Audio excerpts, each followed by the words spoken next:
Today we're going to write and solve inequalities and equations. Please write this in your math notebook. When you're ready, move on with the video. What does success look like for our lesson today? You will know that you can write and solve inequalities and equations when you're able to define an inequality, find an answer to an equation, and tell the difference between simplify and solve.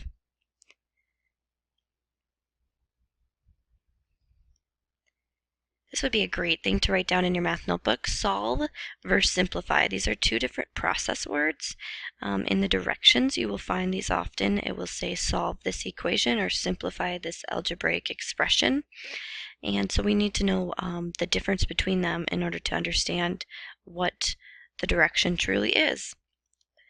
When you see the word solve, you're asked to find one final answer. And when you're asked to simplify, you're adding or subtracting like terms. Often we don't have one final answer. You're making it easier to read or to recognize. So we want to balance this equation, and we're going to solve. So remember, solving, we're going to have one final answer. We're going to actually figure out what the variable stands for, what that hidden or unknown number really is. So here we can think of these two sides of the equal sign as equations, and we want to balance them or make them even. We have 3p plus 4, and then 5p minus 6 on the other side of the equal sign. And so we want to have like terms on each side of the equation or equal sign. So here we have 3p, and then we have 5p over here. Then we're left with 4 and 6. So you can see that the number and the variable are alike. They're in blue. And so I have 5 and then 3. So I want to get rid of this 3. So in order to get rid of this 3, if I have 3, I'll have to subtract 3p. So if I have 3, 1, 2, 3, and I get rid of 1, 2, 3, I am left with 0. What I do to one side of the equal sign, I do to the other. So I'm going to subtract 3p over here.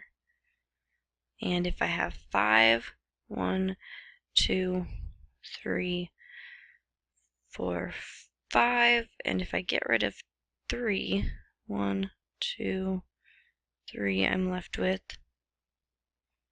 2, and that variable stays with it.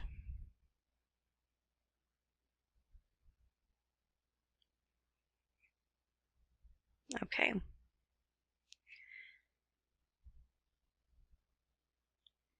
So on this side, I am left, I could rewrite this to make it a little bit easier. I'm done with this. This no longer exists. And I'm just left with 4 equals 2p minus 6. So I could rewrite this down here to make it a little bit easier for me to see. Okay.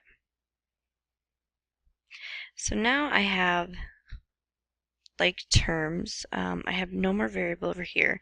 And you can see that I have negative 6 and then 4. So I want to get these numbers on the same side. Since I don't have a variable over here, let's get rid of this. If I have negative 6 on my number line,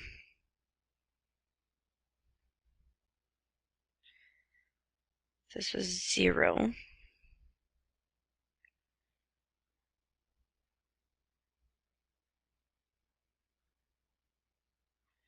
This would be negative 1. -2, -3,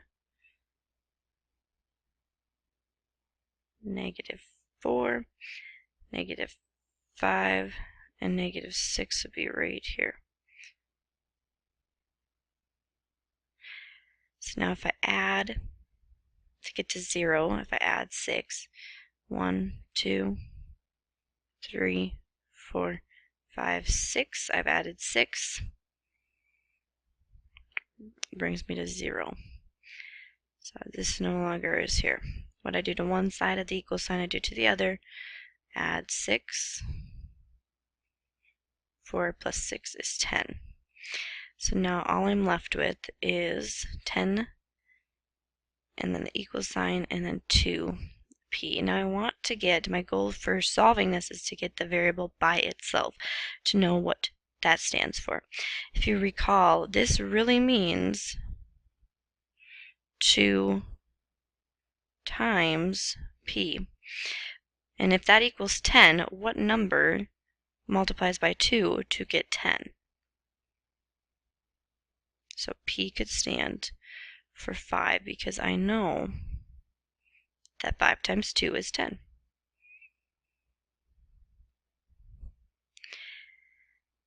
One thing that you can do is then go back and you can check to see if that really works, if that really makes sense. So let's just erase some of this and see if that works. So if we were to insert 5 where this p of the variable is, would the equations be equal? So I know that this really means 3 times p, and if p equals 5, it would be 3 times 5 plus 4. This equals 15. I know that order of operation, PEMDAS, I need to multiply first. Plus 4 is 19. Again, over here, I know that this really is 5 times p, and if p equals 5, it would be 5 times 5 minus 6. 25 minus 6. If you need to, you could rewrite it like this.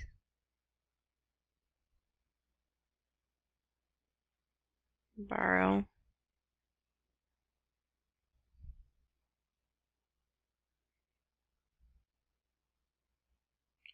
And it does indeed work. So both sides would equal 19 and our equation would be balanced.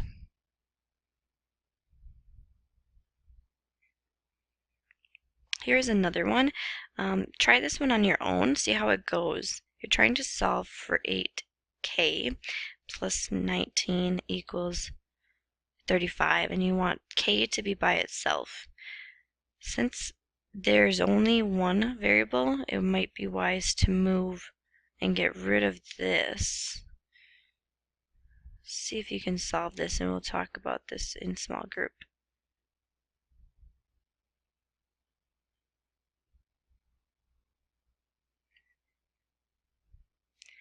Based on the problems we've solved today and where you are in your small group understanding and your whole group understanding, how are you feeling about our lesson? Are you able to define an inequality?